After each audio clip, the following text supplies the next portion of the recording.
Today we will discuss the next topic in first aid chapter, hemorrhage. Hemorrhage is defined as the severe loss of blood from the body.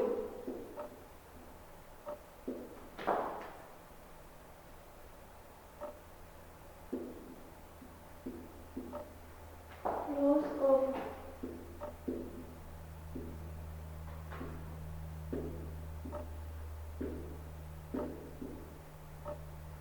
severe loss of blood from the body is called body या फिर blood vessels.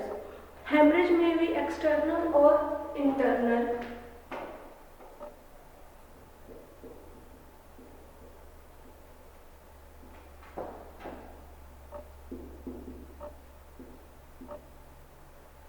Haemorrhage में भी external और internal दो type की haemorrhage होती है, external और इंटरनल। जो हमारे पास in external hemorrhage the blood escapes from external part of the body. जो एक्सटर्नल हेमरेज है उसमें क्या होता है, जो ब्लड है वो हमारे जो एक्सटर्नल पार्ट्स हैं बॉडी के, जैसे यहाँ पे कट लग जाना, यहाँ से ब्लड निकल आना, जो एक्सटर्नल बॉडी के पार्ट्स दिखते हैं उनमें से जो ब्लड जो है वो लॉस होता है, उनमें से ब्लीडिंग्स होती है। बट जो इंटरनल है, internal haemorrhage blood passes into the tissue surrounding rupture blood vessels. जो इंटरनल है, इंटरनल में जो ब्लड है, जो हमारे टिश्यूज है उसमें जो ब्लड वेसल्स है वो टिश्यूज के सराउंडिंग आसपास जो रप्चर हो जाती है, जिससे जो इंटरनली ब्लीडिंग वो स्टार्ट हो जाती है। A person may die from internal bleedings even if small amount of blood remain inside in the surrounding tissues. जो persons की डेथ होती है इसमें वो कैसे, अगर इंटरनल ब्लीडिंग होती है टिश्यूज में तब डेथ हो जाएगी पर्सन की, या फिर जो इंटरनल ब्लीडिंग है वो स्मॉल अमाउंट में जो ब्लड पासिस होता रहता है टिश्यूज में से, रप्चर हुई है जो ब्लड वेसल उनमें से जो स्मॉल अमाउंट में जो टिश्यूज में से ब्लड बाहर निकलता रहता है हमारी बॉडी में से, वो भी उससे भी जो पर्सन की डेथ हो सकती है। A person internal bleeding from the stomach, अगर हमारे स्टमक में ब्लीडिंग हो रही है तो वो हमें कैसे पता चलेगा, अगर स्टमक में हो रही है हमारी जो ब्लीडिंग तो वो हमें पता चलता है, जैसे हमें वॉमिटिंग आती है, वॉमिटिंग के साथ क्या है जो ब्लड आएगा, या फिर कफिंग होती है, जब खांसी आती है खांसी के साथ भी उसमें ब्लड आता है, तो हमें पता चलता है कि हमारे जो इंटरनल टिश्यूज है वो डैमेज हो चुके हैं, उनमें बॉडी में इंटरनल ब्लीडिंग हो रही है। इट मीन्स लंग्स रप्चर नहीं, जब हमारे स्टमक में जब स्टमक में से जो ब्लीडिंग का कैसे पता चलेगा, वॉमिटिंग के थ्रू, जब वॉमिटिंग के साथ ब्लड उसमें प्रेजेंस होगा। And if blood comes out during the coughing it means the lungs are fractured। जब जो अगर कफिंग के टाइम जो हमारे पास खांसी के टाइम जो है ब्लड निकलता है हमारे माउथ में से, उससे हमें पता चलता है जो हमारे लंग्स है वो फ्रैक्चर्ड हो चुके हैं, उनमें जो प्रॉब्लम वो क्रिएट हो चुकी है। If blood is present in the urine, अगर यूरिन से ब्लड प्रेजेंस है इंडिकेट हो रहा है तो उसका मीनिंग है यूरोजेनिटल डिजीज।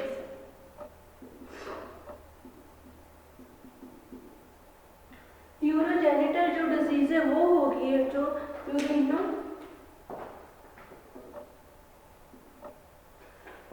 जिससे हमें इंडिकेट होता है कि जो यूरिन है उसके साथ जो ब्लड है वो आ रहा है। अगर स्टूल्स में ब्लड प्रेजेंट होता है, जो स्टूल्स है वो जेट ब्लैक कलर के हो जाएंगे उनका कलर, उससे हमें पता चलता है जो हमारे इंटेस्टाइन है उसमें जो ब्लीडिंग इंटरनल ब्लीडिंग वो हो रही है। In such cases medical help should be taken immediately. इस सभी में क्या है, जो मेडिकल हेल्प वो हमारे लिए नेसेसरी है इमीडिएटली, बिकॉज एक्सेसिव जब लॉस ऑफ ब्लड हो जाता है फ्रॉम द बॉडी में लीड टू शॉक। उससे क्या होता है, अगर ज्यादा बॉडी में से ब्लड निकल जाए उससे क्या है, शॉक, जो पेशेंट है उसको शॉक हो सकता है, या फिर जो डेथ भी जो पेशेंट्स की वो हो सकती है। If bleeding is not checked, rupture of major blood vessels such as the temporal artery can lead to the loss of several liters of blood in a few minute. Therefore, it is very important to check bleeding immediately. Sometimes क्या जो internal bleeding नहीं होती, एकदम से बहुत सारे जो litres जो ब्लड है वो हमारी बॉडी में से बाहर चला जाता है, लॉस हो जाता है। तो हमें उसमें क्या देखना है कि उसमें उसी टाइम चेक करना होगा कि हमारे जो बॉडी में से ब्लड है वो कितना जा रहा है और ब्लीडिंग कहाँ से हो रही है।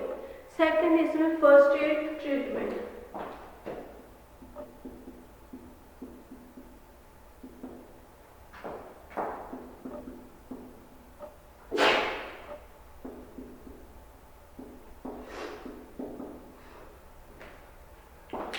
फर्स्ट एड जो ट्रीटमेंट उसमें फर्स्टली हम लोग क्या करेंगे, minor bleeding which occur due to the rupture of capillaries, जब जो हमारी कैपिलरीज बॉडी में से रप्चर हो जाती है वर्किंग के टाइम, जब प्लेइंग के टाइम, वो माइनर ब्लीडिंग जो अकर होती है ड्यू टू कैपिलरीज जब रप्चर होते हैं तब वो माइनर जो ब्लीडिंग वो अकर होती है। वो अपने work will stop automatically after some time और apply firm pressure and bandage. अब उसके बाद क्या, थोड़े टाइम बाद उसमें हम लोग जैसे प्रेशर अप्लाई करके या फिर बैंडेज करके उस ब्लीडिंग को हम लोग स्टॉप कर सकते हैं। इन the case of external bleeding, remove the clothing from the affected part. जिस भी हमारे बॉडी की पार्ट पे ब्लीडिंग हो रही है उसको हम लोग अफेक्ट करेंगे, एक्सटर्नल ब्लीडिंग हो रही है उस वहाँ से हम लोग जो है वो क्लॉथ से उनको रिमूव कर देंगे ताकि हम लोग उस पार्ट्स को एग्जैक्टली एग्जामिन कर सके और उसका ट्रीटमेंट स्टार्ट कर सके। नेक्स्ट है, जो पर्सन है उसको कंफर्टेबल जो पोजीशन है वहाँ पर बिठाएंगे, लिटा देंगे उसको, and raise the injured part, और उसका जो इंजर्ड पार्ट है उसको हम लोग चेक करेंगे।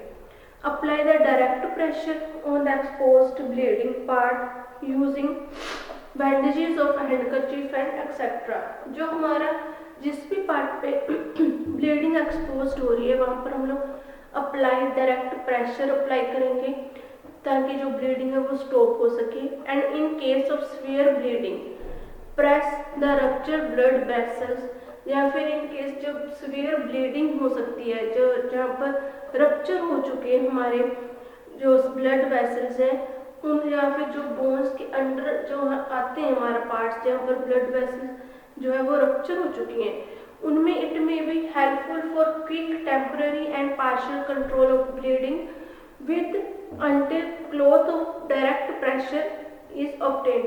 वहाँ पर हम लोग क्या डायरेक्ट प्रेशर लगाकर क्लॉथ रख के उस चीज को प्रेशर अप्लाई करेंगे और ब्लीडिंग को स्टॉप करने की ट्राई करेंगे। नेक्स्ट है, the bandage should not be too tight, otherwise it may affect the blood supply of the other part of the body। जो हम बैंडेज लगा रहे हैं वो ज़्यादा हम लोग टाइट नहीं वहाँ पर बांधेंगे क्योंकि उससे जो अदर पार्ट्स हैं हमारे बॉडी के उस एरिया की तरफ उसमें ब्लड की सप्लाई कम हो जाएगी। Next, do not try to control the bleeding of neck and head by applying direct pressure, it may be dangerous. अगर हम नेक में से कहीं हमारी ब्लीडिंग हो रही है वहाँ पर हम ज़्यादा प्रेशर अप्लाई करेंगे तो वो क्या हमारे पेशेंट के लिए डेंजरस है, उससे पेशेंट की डेथ भी हो सकती है। Keep the patient's bone, check the pulse rate, patient की चेक करना, उसकी जनरल हेल्थ को एग्जामिन करना कि पेशेंट को कोई प्रॉब्लम तो क्रिएट नहीं हो रही। नेक्स्ट उसमें in the case is unmanageable shift him immediately to the nearby hospital emergency room. अगर हमें ये लग रहा है कि हम ये जो कंडीशन है उसको मैनेज नहीं कर पाएंगे तो उसमें क्या है, हमें इमीडिएटली जो पेशेंट है उसको हॉस्पिटल में शिफ्ट करना है, उसको हॉस्पिटल में हमें इमरजेंसी रूम में उसका ट्रीटमेंट स्टार्ट करवाना चाहिए। नेक्स्ट है उसके बाद हमारे पास जो टॉपिक है वो है फ्रैक्चर।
नेक्स्ट टॉपिक है fracture.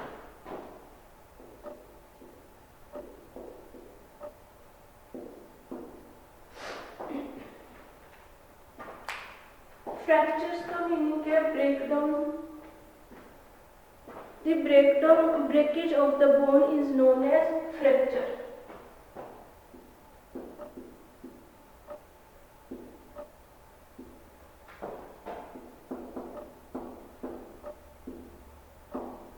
Breakage the bone is known as fracture.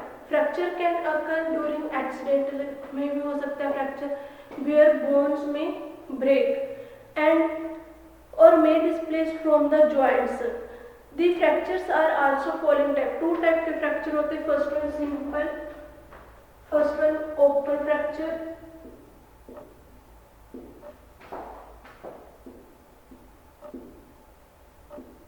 Second closed fracture.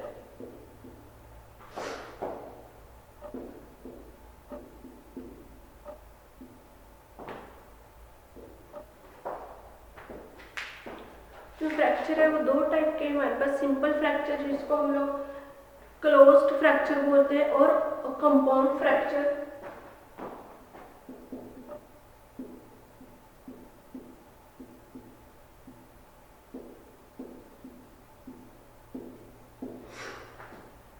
ये है दूसरा हमारा कंपाउंड फ्रैक्चर मतलब ओपन फ्रैक्चर।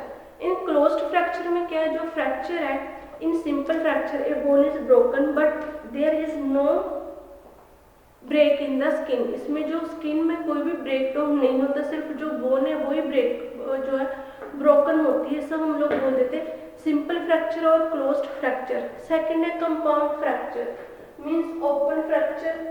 इसमें क्या होता है जो open fracture, in compound fracture a bone is broken and there is an open bone in the soft tissue. इसमें जो बोन भी फ्रैक्चर होगी, ब्रोकन होगी, उसके साथ जो वहाँ का एरिया है, जैसे यहाँ पर बोन फ्रैक्चर हुई है तो यहाँ पर क्या है जो यहाँ के सॉफ्ट टिश्यूज है वो भी अफेक्टेड होंगे, वहाँ पर भी बोन बन जाता है, चोट लग जाती है। एंड समटाइम्स द बोन में produce out through such bones. Sometimes क्या होता है जो बोन्स के कारण में वहाँ पर कोई जो है वो बोन्स बन जाते हैं। जो कंपाउंड फ्रैक्चर्स है वो ज़्यादा सीरियस होते हैं than simple fracture. They are usually extensive damage, क्योंकि वहाँ पर जो कंपाउंड फ्रैक्चर्स उसमें बहुत ज़्यादा जो एक्सटेंसिव लिमिट में जो हमारे टिश्यूज है वो डैमेज हो जाते हैं, जिससे ज़्यादा इन्फेक्शंस की जो चांसेस रहते हैं। उसके बाद सी है complicated fracture.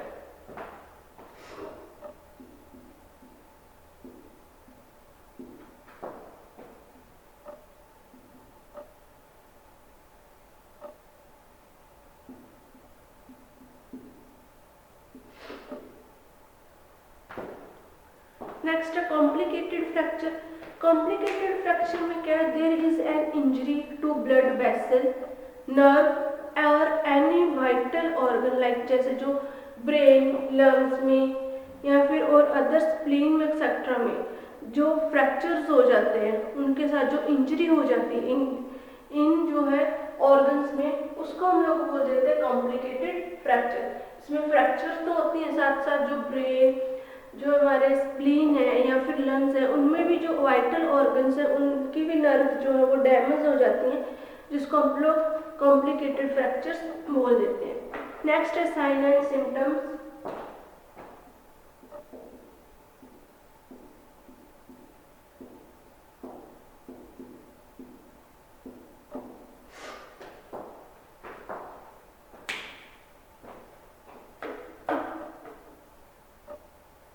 Sign and symptoms में जहाँ पर फ्रैक्चर है उस वहाँ पर पेन एट और near the site of fracture.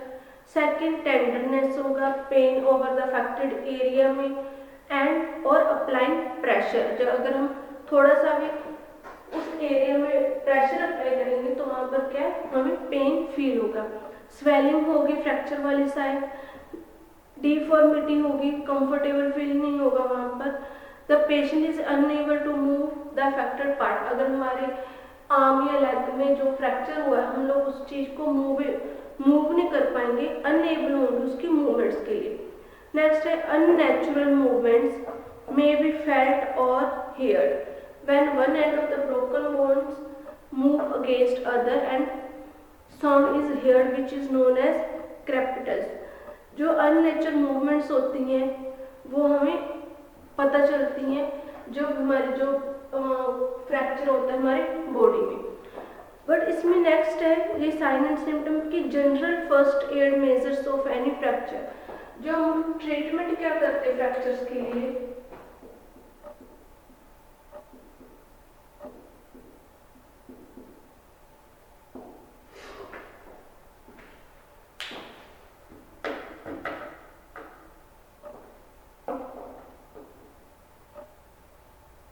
First immediately control करते bleeding by applying pressure bandage. Second है cover all the bones with sterile dressing. Third one है इसमें इमोबिलाइज द फ्रैक्चर पार्ट। जो फ्रैक्चर पार्ट है उसके साथ जो इंजरी है नियर बाय पार्ट्स में बॉडी की उनकी मूवमेंट्स को कम करना। अगर मूवमेंट्स कम होगी उससे जो पेन है वो भी कम होगा, प्रिवेंट होगा पेन, एंड जो अदर पार्ट्स हैं वो भी डैमेज होने से जब ब्रोकन जो उसके बोन्स के एंड्स हैं वो भी ब्रोकन होने के चांसेस कम हो जाते हैं। जो टिश्यूज हैं उनको स्पोर्ट्स मिलेगी, support the tissues which are ordinarily supported by the bones which are now fractured. Next है जो रैपिड हीलिंग होगी, जल्दी जो हील हो जाएंगी ब्रोकन बोन्स। उसके बाद है इसमें point do not move fracture part unless necessary. अगर जरूरत नहीं है तो उस पार्ट को हम लोगों को मूव नहीं करना चाहिए। During immobilisation of broken bone use adequate padding in the natural hollows. Next keep the patient warm, treat the shock and if necessary उसको एनाल्जेसिक्स देनी ताकि जो पेशेंट्स का पेन है वो कम हो सके, और उसको arrange to shift the patient to the hospital early as early as possible. जितना जल्दी हो सके जो पेशेंट्स है उसको हॉस्पिटल में एडमिट करवाना चाहिए ताकि जो उसके प्रॉब्लम्स है पेन से उसको कम कर सके और उसके जो फ्रैक्चर्स उसको इम्प्रूव या उसका ट्रीटमेंट हम लोग स्टार्ट कर सके। नेक्स्ट है टॉपिक हमारा कार्डियोपल्मोनरी।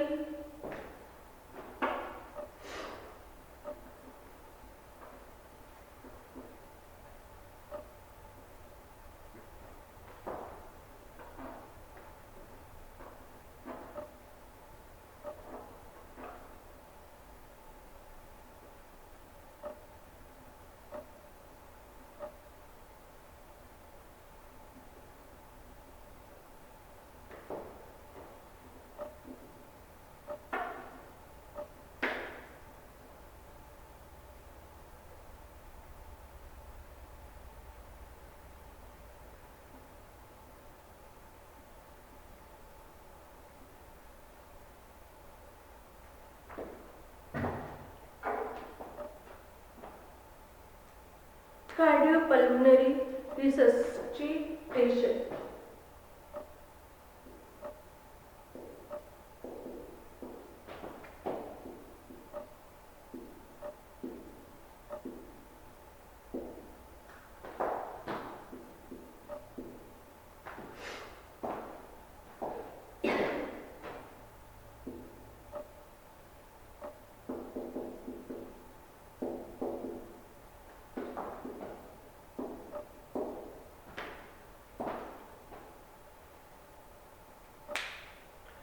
हम लोग CPR भी बोल देते हैं।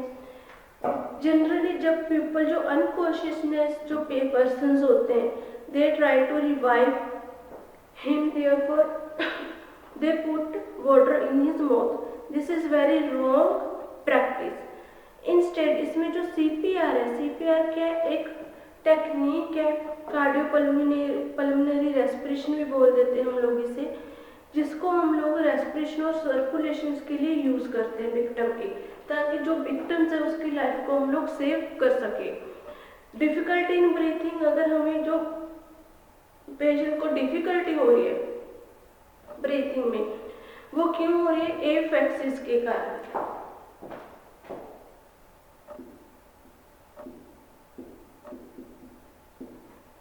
एफेक्सिया इसके कारण दौरान जो पेशेंट का मतलब दम घुटना, उसको ब्रीथिंग लेने में प्रॉब्लम होती है। Asphyxia is a condition in which the lungs, जब लंग्स प्रॉपरली जो है सफिशिएंट एयर और ऑक्सीजन प्रोवाइड नहीं कर पाते, जो डैमेज या फिर जो रेस्पिरेटरी सिस्टम्स है, कोई भी any part of the respiratory system, तब उस कंडीशन को हम लोगों को बोल देते हैं asphyxia. Brain cells can not live for more than about 4 minute with oxygen. जो हमारे ब्रेन के सेल है वो 4 मिनट तक अगर ऑक्सीजन नहीं मिलती तब वो उसके बाद उसमें सर्वाइव नहीं कर सकते बिना ऑक्सीजन। उनका मैक्सिमम टाइम 4 मिनट है। एंड एफिलेक्सिया में अकर फ्रॉम सच कंडीशंस, जो सच एक्सीडेंट्स, किन किन कंडीशन में एफिलेक्सिया जो अकर होती है। फर्स्ट वन है चोकिंग,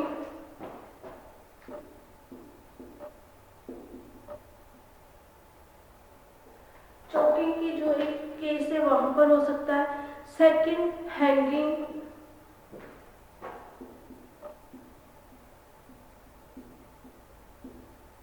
हैंगिंग जब हम लोग कई बार सुसाइड कमिट करते हैं, जहाँ हैंगिंग करवाते हैं, उस टाइम में जो हमारी ऑक्सीजन है वो नहीं पहुंच पाती ब्रेन तक, वहाँ पर भी हमें जो है दम घुटना, ऐसी जो कंडीशंस है वो फील होती हैं ग्रेन्स में। और जब हम लोग एंट्रिंग, जब बर्निंग जो बिल्डिंग है वहाँ पर एंटर जब करते हैं उस टाइम में भी एफिलेक्सिया हमें जो है वो फील होता है, वहाँ पर भी हमारा जो है दम वो घुटता है।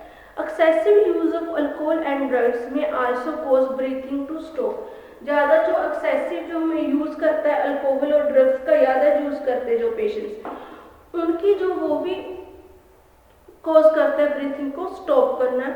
जो रेस्पिरेटरी डिजीज है लाइक जैसे ब्रोंकाइल, अस्थमा, पल्मोनरी ट्यूबरकुलोसिस, ये भी जो है इंक्लूडेड होती है एफिलेक्सिया। इसके में भी जो प्रॉब्लम हो जाती है ब्रीथिंग की, प्रॉपर जो पेशेंट्स है वो ब्रीथ नहीं ले पाता। अब जो CPR है या कार्डियोपल्मोनरी जो रेस्पिरेशन है कंसिस्ट ऑफ आर्टिफिशियल रेस्पिरेशन, इसमें हम लोग जो आर्टिफिशियल रेस्पिरेशन देते हैं और artificial circulation.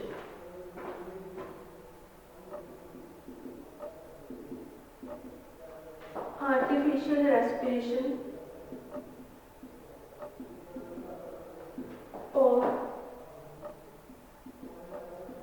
Artificial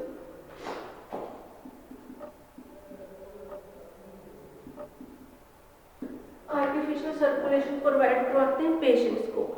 cardiac arrest में डेवलप टू हार्ट, जो कार्डियक अरेस्ट है वो हम लोग किस केसेस में करते हैं, जब heart attack, electric shock, suffocation, choking, allergic reactions हो किसी भी पेशेंट को, उस टाइम हम लोग जो है कार्डियक अरेस्ट वो डेवलप करते हैं। As soon as heart stop beating और ब्रीथिंग, जब हार्ट बीटिंग और ब्रीथिंग दोनों स्टॉप कर देते हैं, द पर्सन इज क्लिनिकली, हम उसे क्या पर्सन को डेड शो कर देते हैं। But the vital centre of CNS remain, कि समटाइम क्या होता है जो CNS है वो 3 या 4 मिनट के लिए रिमेन वाइएबल हो जाते हैं। But if during the period CPR is given then the life of victim is may be revived. फिर अगर हम उसे CPR दे पेशेंट को तो उससे हम लोग कई बार क्या जो 4 या 5 मिनट के बाद जो नर्वस सिस्टम है अपना CNS वो वर्किंग में आ जाता है, तो उसके बाद अगर CPR हम दें तो वो पेशेंट के जो वो बॉडी वर्किंग करने लग जाती है, वो अलाइव हो जाता है। जो कार्डियोपल्मोनरी है उसको हम लोग 3 स्टेप्स से करेंगे, 3 स्टेप से परफॉर्म करते। पहला क्लियरेंस ऑफ एयरवे,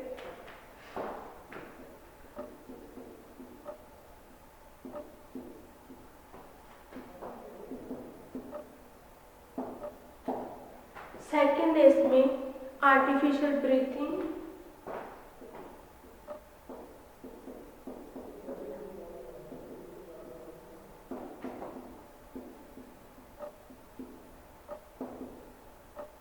नेक्स्ट है कार्डियक मसाज।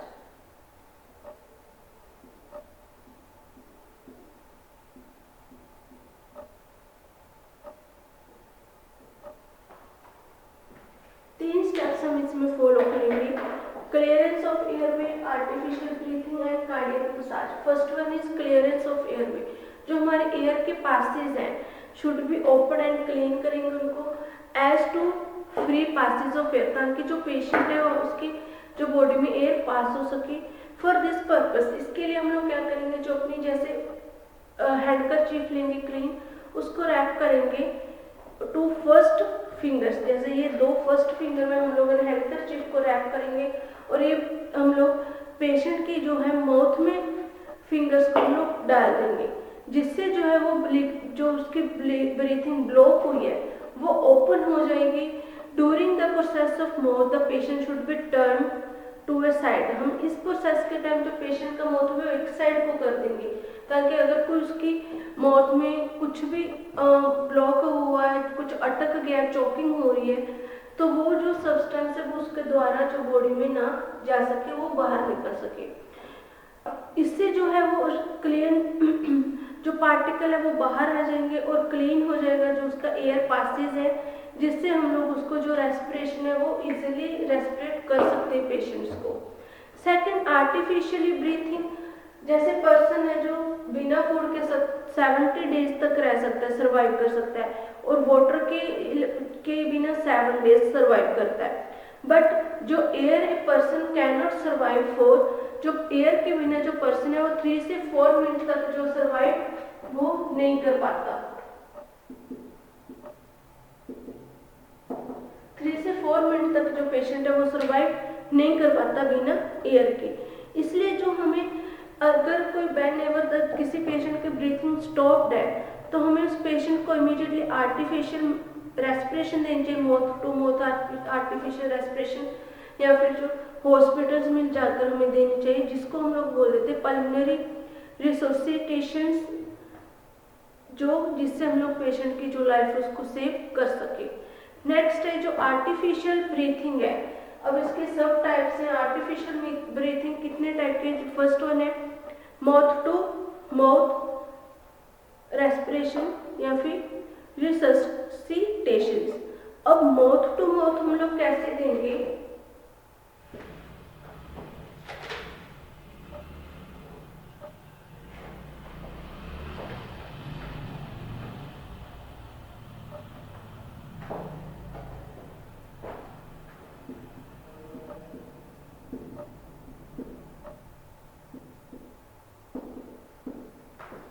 आर्टिफिशियल ब्रीथिंग में फर्स्ट है mouth to mouth. Mouth to mouth जैसे हम लोगों ने जो फिल्म्स में भी देखा है कि कई बार जो पेशेंट्स हैं उसको होश नहीं आती, एक पेशेंट नीचे होता है, दूसरा पेशेंट उसके माउथ टू माउथ पे उसको सांस देता है, रेस्पिरेशन देता है, उसको हम लोग बोलते हैं माउथ टू माउथ रेस्पिरेशन।